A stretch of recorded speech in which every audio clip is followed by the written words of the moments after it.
पिछले 4 दिनों से लगातार जारी बर्फबारी से जम्मू कश्मीर में आफत मची हुई है। ठंड से बुरी तरह से लोगों का हाल बेहाल हो गया है। सड़कों से लेकर घरों तक बर्फ की चादर नजर आ रही है। गाड़ियों पर बर्फ की मोटी मोटी परतें जम गई हैं। वहीं रास्तों को साफ करने का काम जोरों से चल रहा है। जम्मू कश्मीर आपदा प्रबंधन प्राधिकरण ने पुंछ, राजौरी, रामबन, डोडा और बांदीपुरा समेत कई ऊंचाई वाले इलाकों में हिमस्खलन की चेतावनी जारी की है। लोगों से बेमतलब घरों से निकलने के लिए मना किया गया है। इसके साथ ही घाटी के कुलगाम के ऊंचे इलाकों में रहने वाले 22 परिवारों को अब तक सुरक्षित स्थानों पर पहुंचाया गया है। उधमपुर, बारामूला, सोनमार्ग, जोजिला और गुलमर्ग के ऊपरी इलाकों में भी भारी बर्फबारी का अलर्ट तक जारी हो गया है। कश्मीर के बांदीपुरा इलाके में भारी बर्फबारी ने लोगों की मुश्किलें बढ़ा दी हैं। बांदीपुरा में 8 इंच तक बर्फबारी हुई है। वहीं गुरेज में 3 फीट और तुलेल में 5 फीट तक बर्फ गिर चुकी है। बांदीपुरा में सभी वाहनों के चलने पर रोक लगी हुई है। सड़कों पर बर्फ की मोटी चादर है, जिसे हटाने का काम किया जा रहा है। राजौरी और पुंछ जिलों के सभी ऊपरी इलाकों में हो रही भारी बर्फबारी से जनजीवन प्रभावित हो गया है। कई इलाकों में 2 दिन से बिजली की समस्या बनी हुई है। लोरन, साब्जियां और सुरनकोट इलाकों में भारी बर्फबारी का सिलसिला जारी है। मुगल रोड पर चंडीगढ़ से सड़क के साथ साथ बुफलियास तक के क्षेत्र में भी बर्फबारी हुई है। बालाकोट के एलओसी क्षेत्र में कुछ लिंक सड़कों को फिसलन की वजह से बंद करना पड़ा और इन्हें मौसम की स्थिति में सुधार के बाद ही बहाल किया जाएगा। इलाकों में बर्फ हटाने का काम तेजी से चल रहा है। घाटी में लगातार हो रही बर्फबारी से लोगों की जान पर बन आई है। श्रीनगर में बर्फबारी की वजह से एक घर ताश के पत्तों की तरह बिखर गया। घर की छत भारी बर्फ के चलते ढह गई।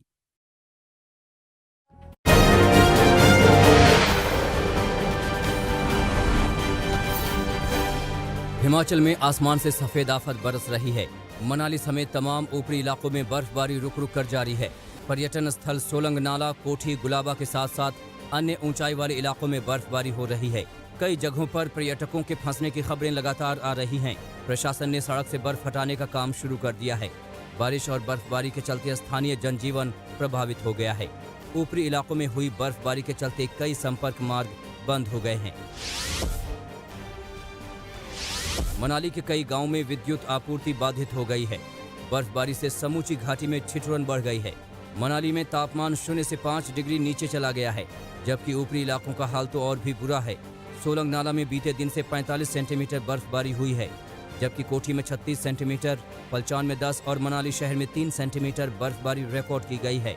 गौरतलब है कि मौसम विभाग ने भी अगले 24 घंटों तक और बर्फबारी व बारिश की संभावना जताई है, जिससे स्थानीय लोगों की दिक्कतें और ज्यादा बढ़ सकती हैं। हिमाचल प्रदेश के लाहौल स्पीति में बर्फबारी की वजह से लाहौल घाटी में जनजीवन थम सा गया है। स्पीति में 2 दिनों से लगातार बर्फबारी के चलते घाटी का देश के अन्य हिस्सों से सड़क संपर्क कट गया है। घाटी में बिजली, पेयजल आपूर्ति सेवा बुरी तरह प्रभावित हुई है। अधिकांश क्षेत्रों में बिजली की समस्या खड़ी हो गई है।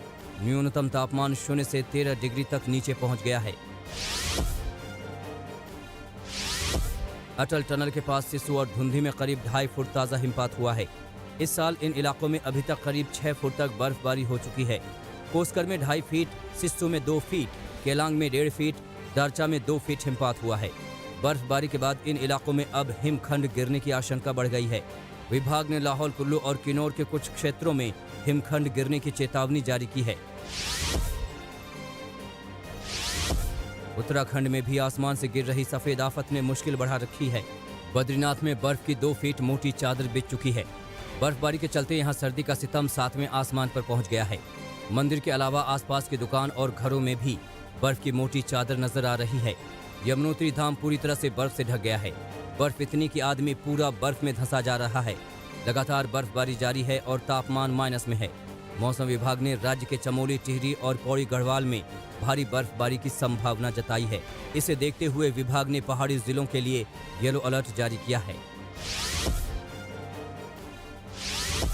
उत्तराखंड के औली में लगातार बर्फबारी का दौर जारी है। औली में कहीं 1 फीट की बर्फ ने तो कहीं आधा फीट की बर्फ ने हर तरफ बर्फ की सफेद चादर बिछा दी है। औली में घर, मकान, दुकान, पेड़ पौधे और जमीन हर तरफ सिर्फ बर्फ ही बर्फ नजर आ रही है। कड़कड़ाती सर्दी लोगों का जीना मुहाल कर रही है। वहीं औली में जमकर बर्फबारी के बाद पर्यटकों का पहुंचना शुरू हो रहा है। उत्तराखंड के टिहरी जिले में मौसम का मिजाज बदल रहा है। ऊपरी इलाकों में जमकर बर्फबारी हो रही है। घनसाली के भारत तिब्बत सीमा से सटे गांव गंगी में सबसे अधिक बर्फबारी हुई। सीमांत गांव के घर मकान खेत खलियान हर जगह बर्फ की सफेद चादर नजर आ रही है। पहाड़ी हिस्से में हुई बर्फबारी के चलते निचले हिस्से में कड़ाके की ठंड हो रही है।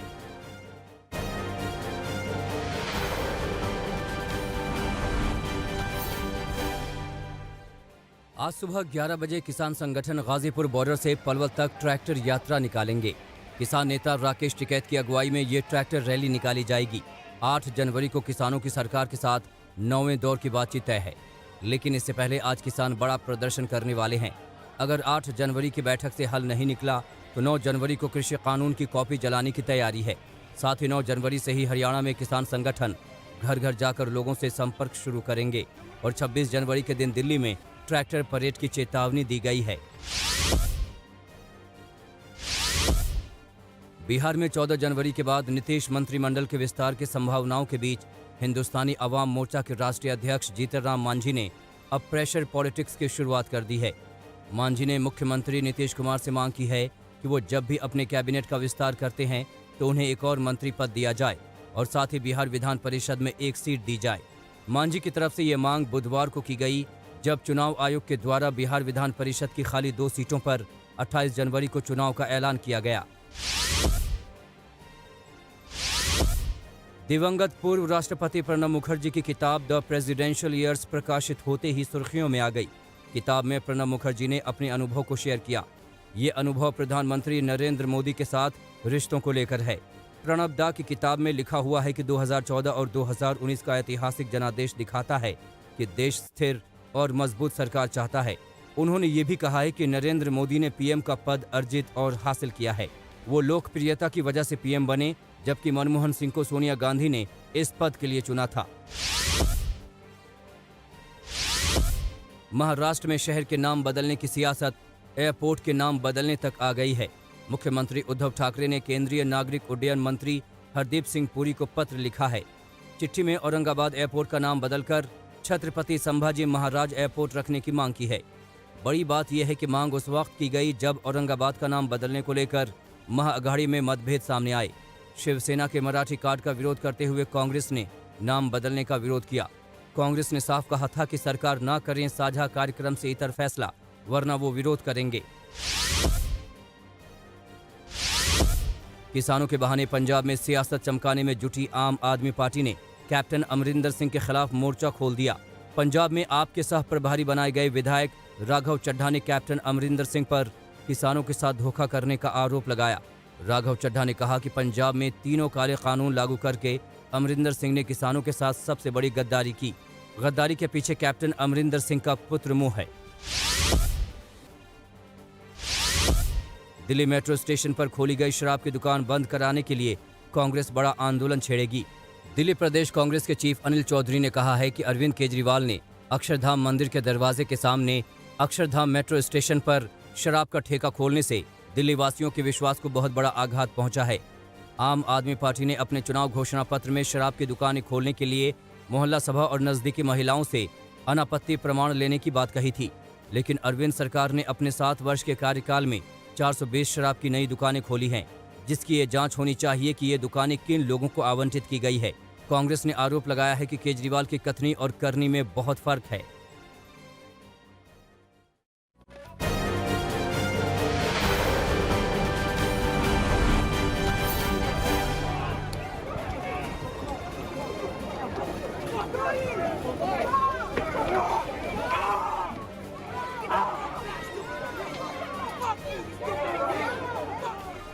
राष्ट्रपति चुनाव में ट्रंप की हार के बाद कई दिनों से सुलग रहा उनका गुस्सा आखिरकार कल भड़क गया।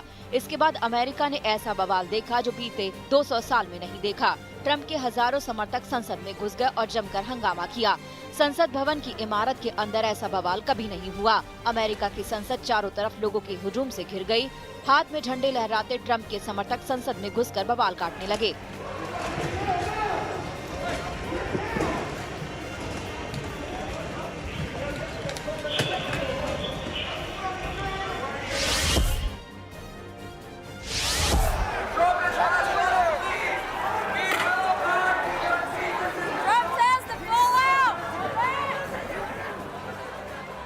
24 घंटे भारी सुरक्षा से पहरे में रहने वाली अमेरिकी संसद की इमारत के हर कोने में ट्रंप समर्थकों ने घुसपैठ की। हजारों लोगों की भीड़ संसद के मेन गेट पर जमा हो गई।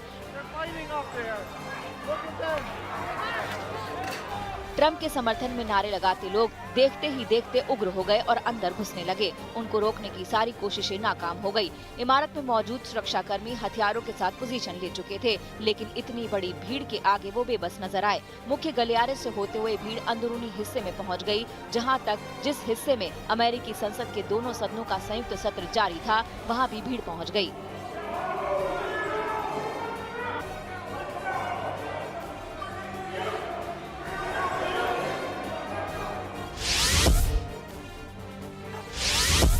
संसदीय कार्रवाई के बीच आम लोगों को सदन में घुसते देख अमेरिकी सांसद भौचक्का रह गए, लेकिन ट्रंप समर्थकों ने आराम से हर जगह पर कब्जा कर लिया। हालात बेकाबू होते जा रहे थे। इसी बीच अमेरिका के नेशनल गार्ड संसद की इमारत में दाखिल हो गए और भीड़ को खदेड़ने के लिए ऑपरेशन शुरू हुआ। आंसू गैस के गोले छोड़े गए।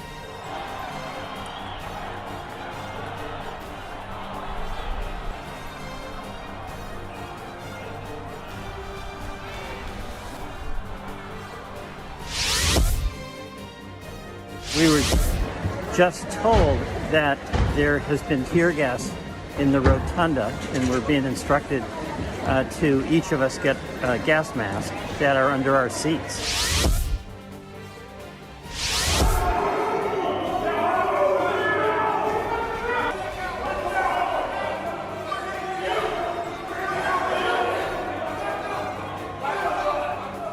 नेशनल गार्ड्स ने मोर्चा संभाला तो ट्रंप समर्थक उनसे भी भिड़ गए। संसद की पूरी इमारत में जगह जगह झड़प शुरू हो गई। पुलिस को गोली भी चलानी पड़ी। गोलीबारी में कम से कम एक शख्स के मारे जाने की खबर है।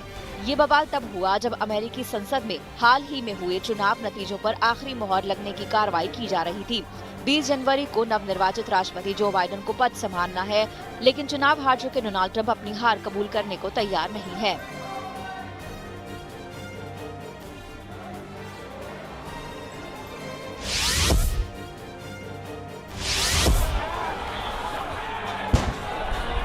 Take that house! Take it down!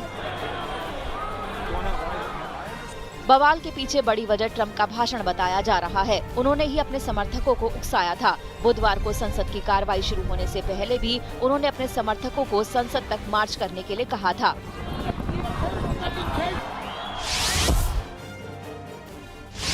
We have come to demand that Congress do the right thing and only count the electors who have been lawfully slated.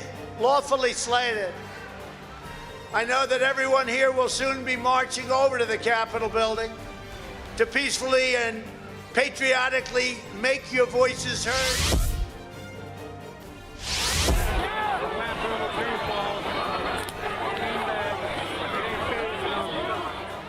इस बवाल के बाद संसद की कार्रवाई रोक दी गई। इमारत को सुरक्षा बलों ने पूरी तरह से अपने कब्जे में ले लिया और राजधानी वॉशिंगटन में कर्फ्यू लगा दिया गया। लगता नहीं कि बवाल जल्द थमेगा।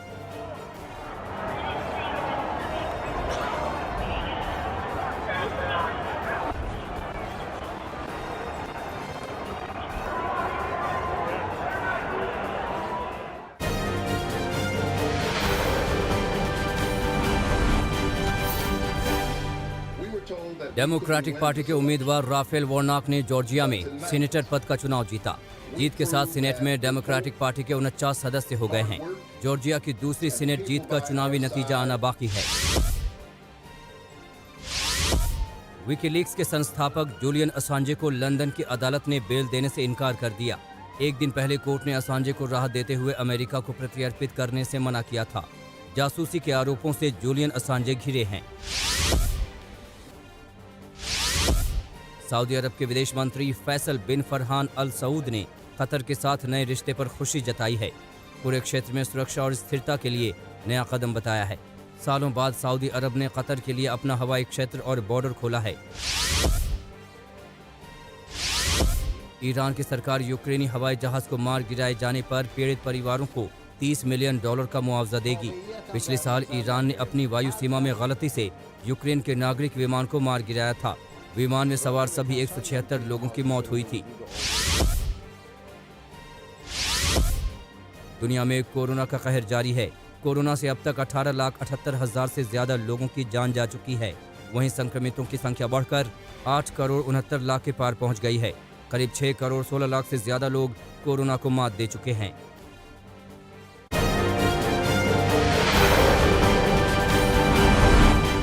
नमस्कार, मैं हूं अंजना ओम कश्यप। हमें उम्मीद है ये वीडियो आपको पसंद आया होगा।